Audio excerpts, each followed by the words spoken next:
이 세상에서 한 개인에게 가장 영향력을 줄 수 있는 사람은 부모님입니다. 그 중에서 어머니가 아버지보다 자녀들에게 더 큰 영향력을 줍니다.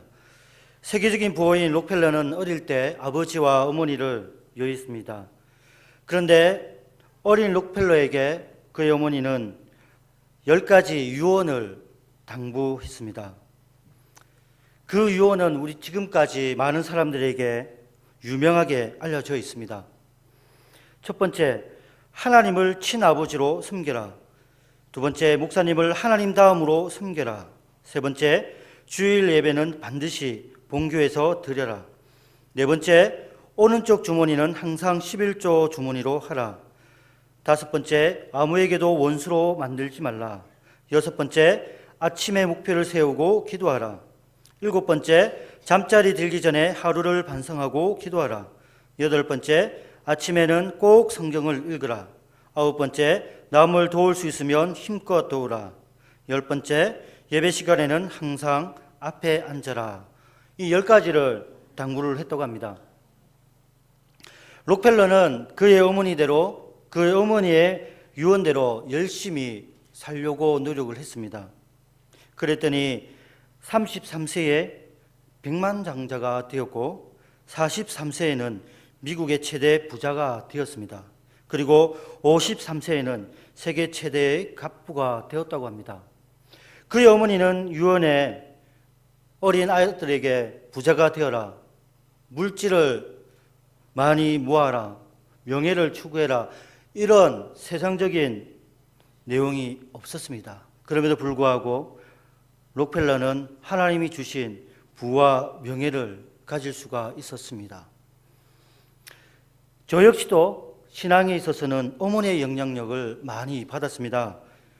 저는 고등학교 2학년 여름방학 때 수련을 통해 하나님을 인격적으로 만났고 구원의 확신을 가질 수 있었습니다.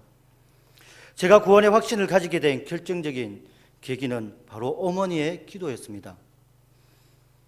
구체적으로 말하면 어머니의 기도 모습입니다.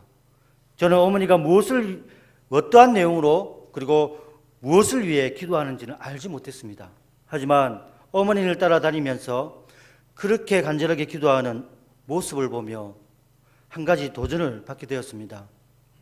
어머니가 기도하는 모습을 보면 마치 하나님이 살아계신 것 같이 보였습니다. 어머니가 하나님과 대화하는 것처럼 느껴졌습니다. 그래서 정말 하나님이 살아계시면 어떻게 될까? 정말 천국과 지옥이 있으면 나는 어떻게 될까? 심각하게 고민한 적도 있었습니다. 그런데 저에게는 믿음이 없었습니다. 그러던 어느 날 제가 고등학교 2학년 학교에서 열심히 공부를 하고 있었습니다. 그런데 아버지와 어머니가 저에게 병원을 가자고 하시면서 수련회에 잡아 넣었습니다. 저는 가기가 싫었습니다. 교회는 너무나 싫었습니다. 재미없고 따분하고 어릴 때부터 강제로 다녔기 때문입니다. 나중에 시간이 되면 유명한 일화들이 많이 있는데 하나씩 소개해 드리겠습니다. 제 최대의 적은 목사님이었습니다.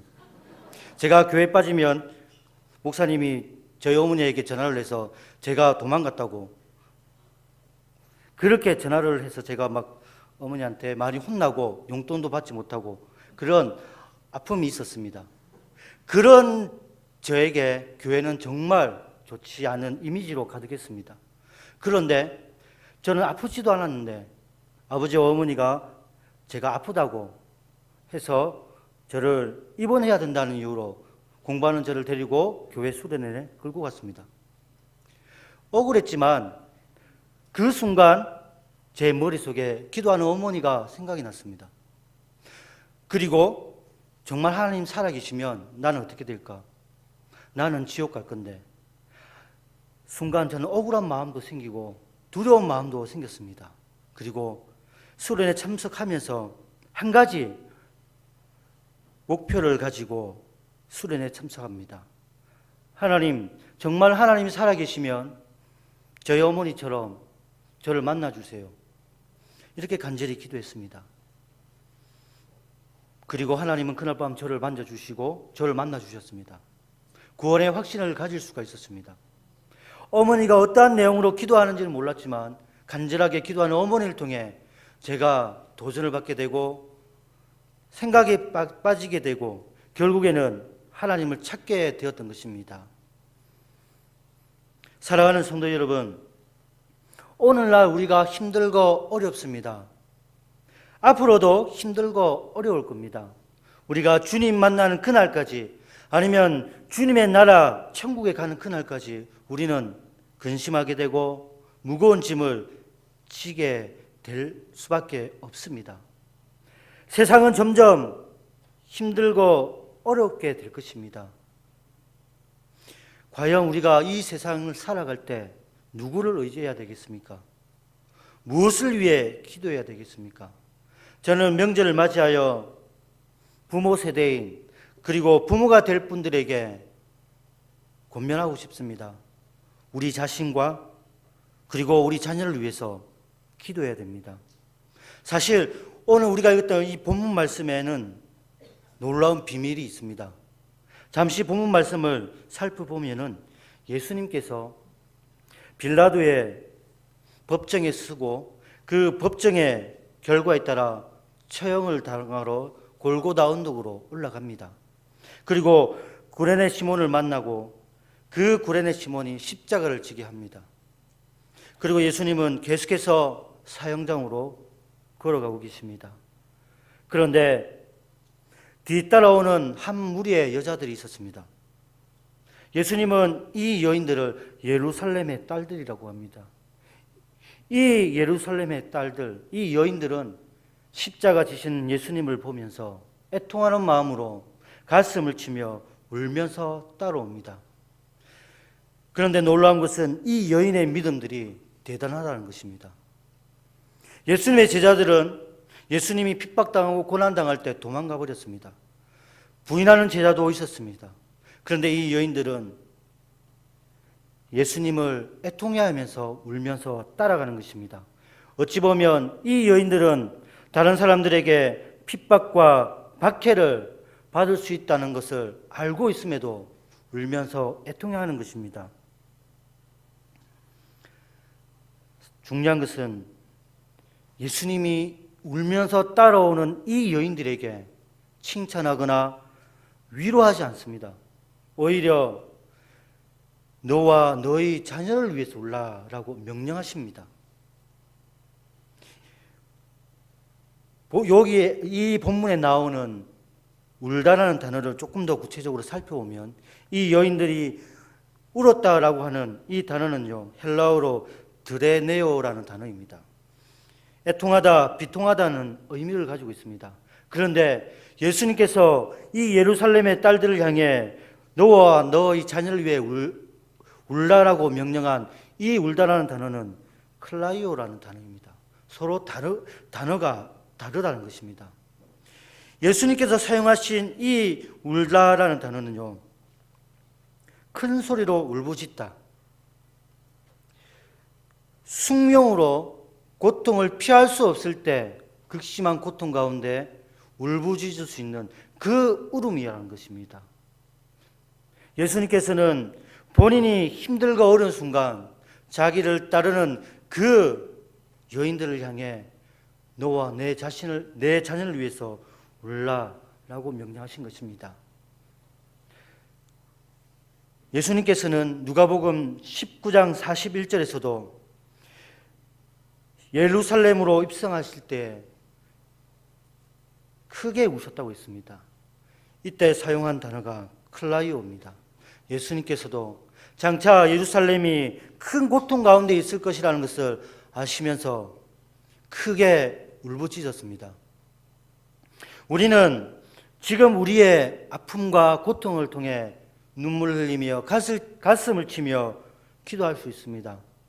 그런데 예수님께서는 우리를 향해 지금의 고통보다 앞으로 우리가 당할 시련과 아픔과 근심을 위해 울부짖으라고 합니다. 그리고 우리 자녀를 위해서 울부짖으라고 말씀하고 계십니다. 사랑하는 성도 여러분, 우리가 하는 이 기도가 우리의 눈물이 작은 것처럼 보일 수도 있습니다. 하지만 중요한 것은 우리가 눈물을 흘리며 울부짖는 그 순간 하나님께서 우리의 그 눈물을 보시고 그 부르짖음에 하나님께서는 반응하신다는 것입니다. 예수님께서 그 여인들에게 명령하신 그 울부짖음, 오늘 우리에게는 정말 필요한 신앙의 모습입니다. 우리에게는 물질이 필요합니다. 건강도 필요합니다. 진로에 대한 확신도 필요합니다. 하지만 정말 중요한 것은 울부짖음, 한 영혼을 위한 울부짖음. 장차 우리가 어떠한 일이 일어날지 모르겠지만 하나님께 모든 것을 맡기며 하나님을 의지하는 그 울부짖음이 오늘 우리에게는 필요하다는 것입니다.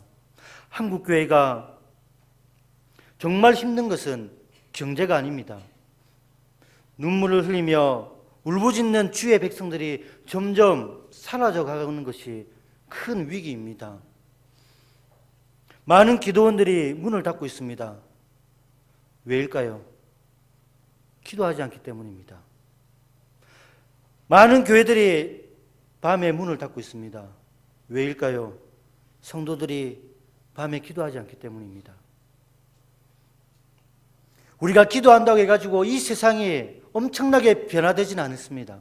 하지만 우리가 기도하고 우리가 부르짖음을 통하여 우리 마음속에 하나님이 평안을 주시고 하나님의 은혜를 주신다는 것입니다. 똑같은 고통 가운데 살아가지만 누구는 하나님을 의지할 수 있고 누구는 낙담하며 누구는 좌절할 수도 있습니다. 여러분은 어떠한 편을 택하시겠습니까? 울부짖고 기도하는 사람은 똑같이 힘들고 어려운 순간에도 하나님을 의지합니다. 그리고 소망이신 예수 그리스도를 바라보면서 감사할 수가 있습니다. 뿐만 아니라 천국의 소망을 품고 살아갈 수가 있습니다. 그리고 하나님이 함께 하신다는 사실을 통하여 하나님 주신 놀라운 은혜를 경험할 수가 있습니다. 오늘 낮 예배를 통해서 성령이 우리에게 주시는 놀라운 은혜에 대해서 우리는 살펴봤습니다. 성령께서 우리를 도우시는데 그 열매를 통해서 우리의 삶을 더 풍성하게 만들어 주시는 겁니다. 앞으로 우리의 경제가 나아질 거라는 보장하지 못합니다. 어쩌면 우리가 더 힘든 미래를 준비해야 될지 모릅니다. 어떤 통일 전문가에 의하면 우리나라의 통일은 아주 위험할 수가 있다고 합니다. 왜냐하면 우리나라가 북한에 있는 분들을 먹여 살려야 한다고 합니다. 뿐만 아니라 지금 우리나라의 현실을 두고 20년, 30년 후에는 우리의 자녀들이 우리를 먹여 살려야 된다고 합니다. 우리의 자녀들은 지금보다 더 힘든 그리고 어려운 길을 걸어가야 됩니다. 그것이 우리 자녀들이 걸어야 할 고통의 터널입니다. 만약 이들에게 믿음이 없으면 어떻게 되겠습니까? 만약 이들에게 말씀이 없으면, 십자가의 복음이 없으면 어떻게 되겠습니까? 많은 사람들이 고통 가운데에 하나님을 원망합니다. 그리고 교회를 떠납니다. 교육자들이 엄청난 숙제를 가지고 있습니다. 특히 주일학교 담당하는 교육자들은 어떻게 하면 우리 주일학교 학생들이 교회에 잘 정착할 수 있을까? 진학을 하게 되면, 그리고 부서가 바뀌게 되면 많은 학생들이 빠지게 됩니다. 그런 딜레마 속에서 우리는 계속해서 기도하고 말씀을 가르칩니다. 한 가지 해답은 있습니다. 바로 예수 그리스도. 그들이 예수님을 만나면 교회를 떠나지 않는다는 것입니다. 세상이 아무리 즐겁고 아무리 좋은 유혹을 한다고 하더라도 그들이 하나님 앞에 붙들려 살아간다는 것입니다. 오직 그들이 예수님을 만나고 그들의 마음속에 십자가의 복음이 있으면 교회를 떠나지 않는다는 것을 깨달았습니다. 그래서 수련회는 중요합니다. 그래서 말씀이 중요합니다. 그래서 우리 아이들을 위해서 기도해야 됩니다. 우리 아이들이 엄청난 힘들고 어려운 그 무게의 짐을 우리는 덜어줄 수가 없습니다. 우리가 70대, 80대가 되면 우리는 노동력을 상실합니다.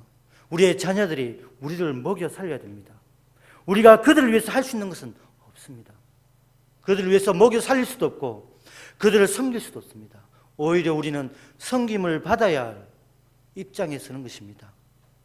그래서 우리는 그 자녀들을 위해서 주님이 말씀하신 그대로 울부짖고 그들을 영혼을 위해서 중보해야 한다는 사실입니다.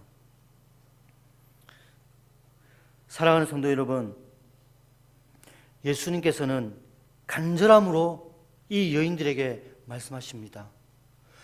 본인도 엄청난 고통 가운데 있지만 앞으로 당할 주의 사랑하는 자녀들이 겪어야 할 그 고통을 생각하면서 당부하며 명령하셨습니다. 이 당부와 명령은 그 당시에 이 여인들에게 한정되어지는 것이 아니라 오늘 하나님을 믿는 예수 그리스도를 주로 신하는 우리 모두에게 적용되는 말씀입니다. 앞으로 우리가 예수 그리스도를 믿는다고 해서 육신적인 고통은 받지 않습니다. 하지만 가치관의 전쟁이 시작되었습니다. 동성애를 비롯하여 여러 가지 가치관이 우리 자녀들을 예수님을 바르게 믿지 못하도록 만들어 버렸습니다. 어떠한 교회의 홈페이지에 동성애자가 글을 썼습니다. 목사님, 만약 우리 교회에 동성애자가 있다면 목사님 어떻게 해야 될까요? 몇 년 전의 사건입니다. 그 당시만 해도 동성애는 굉장히 사람들이 저주할 정도로 싫어했습니다. 많은 사람들이, 많은 목회자들이 거부합니다. 그런데 이 목사님은 거부하지 않는다고 합니다. 동성애 자체는 죄인이지만 내가 그들을 위해서 기도하겠다라고 답변을 했습니다. 이게 현실이 되어버렸습니다. 예전에는 술과 담배가 교회 이슈가 되었는데 이제는 그렇지가 않습니다. 자살, 스트레스, 동성애 이런 여러 가지 보이지 않는 것들이 우리를 괴롭히고 우리를 유혹하고 있습니다. 우리가 기도하지 않으면 이 딜레마, 이 가치관에 빠져 바르게 신앙생활하지 못하게 됩니다. 그래서 우리는 우리의 자녀를 위해서 기도해야 되고 우리 자녀들이 하나님을 제대로 믿고 하나님의 인도함을 받을 수 있도록 부르짖어야 되는 것입니다. 감사하게도 하나님은 우리에게 약속하셨습니다. 우리와 항상 함께 하신다고, 항상 우리를 도와주시겠다고 약속하셨습니다. 예수님께서 명령하신 그 울부짖음 속에는요, 생명이 있습니다. 그 울부짖음 속에는 소망이 있습니다. 왜냐하면 그 울부짖음을 통해 하나님이 일을 행하시고 성령께서 우리에게 위로해 주시고 애통하는 그 심령 속에 하나님이 화평을 주시기 때문입니다. 시편 23편 4절, 내가 사망의 음침한 골짜기로 다닐지라도 해를 두려워하지 않을 것은 주께서 나와 함께 하심이라. 주의 지팡이와 막대기가 나를 안위하시나이다. 다윗이 목숨을 걸고 도망가는 그 순간에도 소망의 끈을 놓지 않았던 것은 바로 하나님을 의지했기 때문입니다. 장차 우리가 어떠한 고통을 당할지는 아무도 모르겠지만 그 고통의 순간 우리가 끝까지 하나님을 의지하는 방법은 지금 이 순간 우리가 더 깊이 하나님과 교제해야 되고 더 많이 하나님을 경험해야 된다는 것입니다. 세월호 침몰을 통해 우리는 많은 것들을 겪었습니다. 그것 때문에 지금 정치가 어수선합니다. 지금도 우리는 세월호가 안긴 상처에서 헤어나오지 못합니다.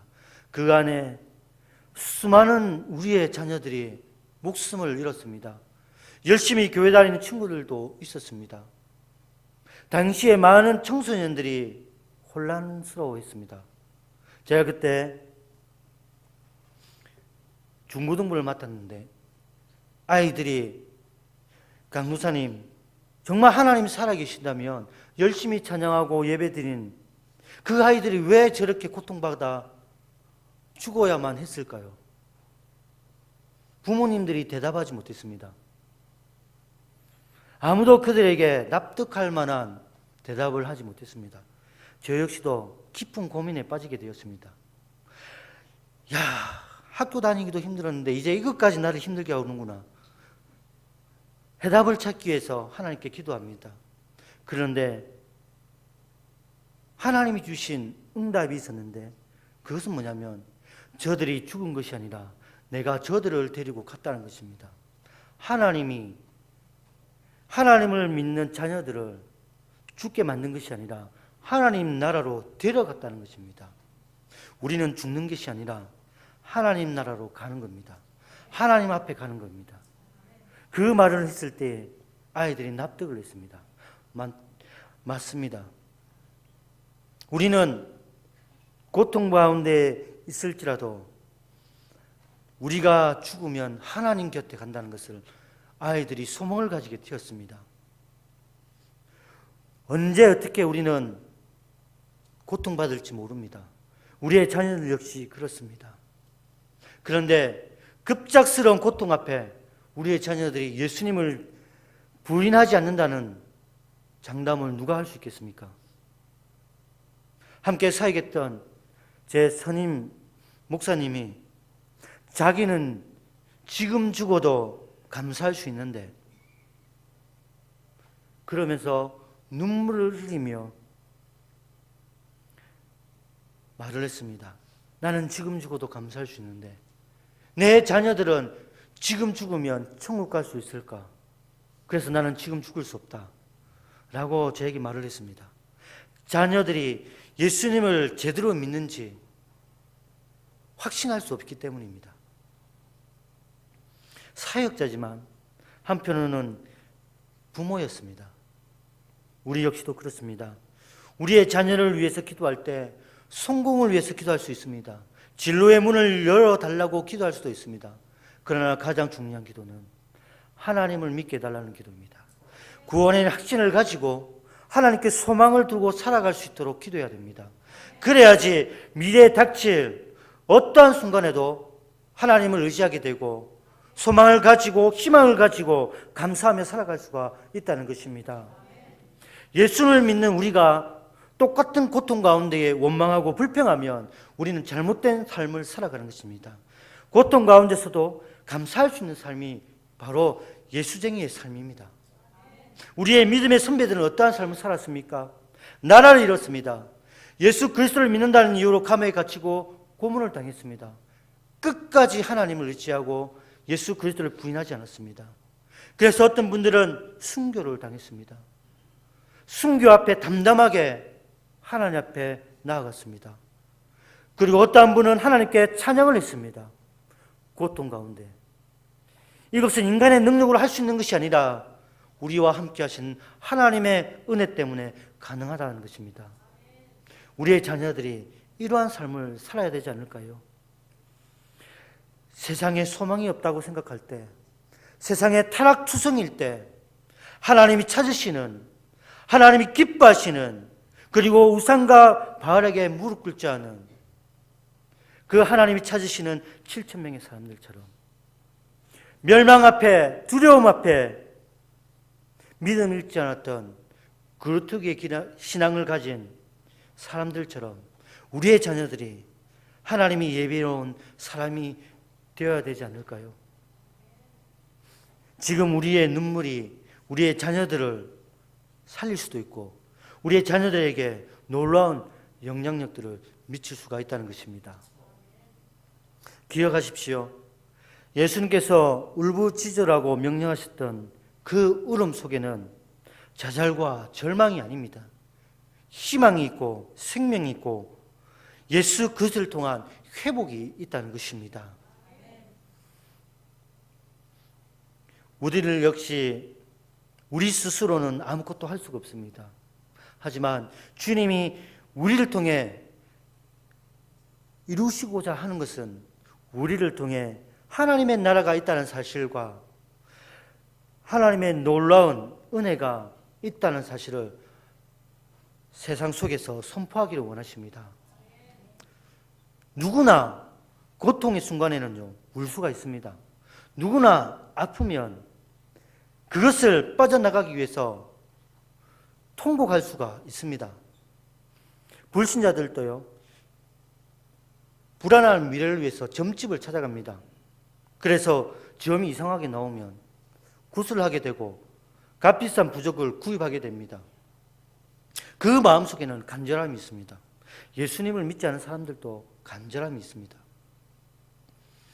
하물며 우리는 어떻게 살아야 될까요? 불안한 미래 속에서 불신자들처럼 점집을 찾아다니는 것이 아니라 우리와 함께 하신 하나님을 의지하면서 그 하나님의 말씀하신 그대로 순종하며 살면 되는 것입니다. 그리고 소망을 하나님께 두고 날마다 하나님을 찬양하면서 하나님 말씀대로 순종하면 그 속에 하나님의 은혜가 임하게 될 것입니다. 지금 우리는 종말의 시대를 살아가고 있습니다.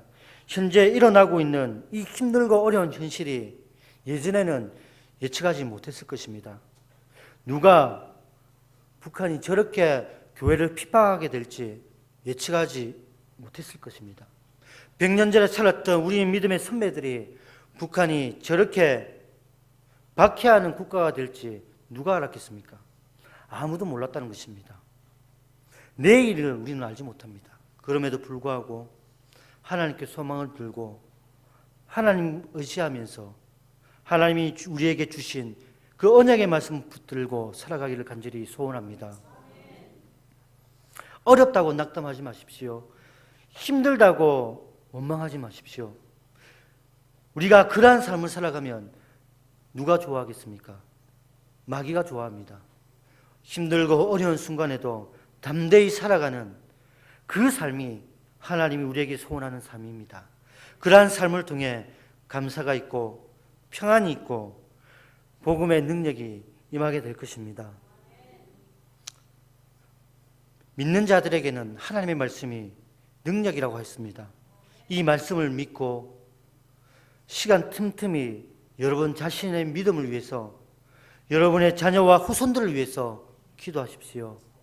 자녀들의 성공보다 더 중요한 예수 그리스도를 만나게 해달라고, 예수 그리스도와 동행하는 그 은혜를 누리게 해달라고 기도하십시오. 그 속에 생명이 있고 그 속에 미래가 있습니다.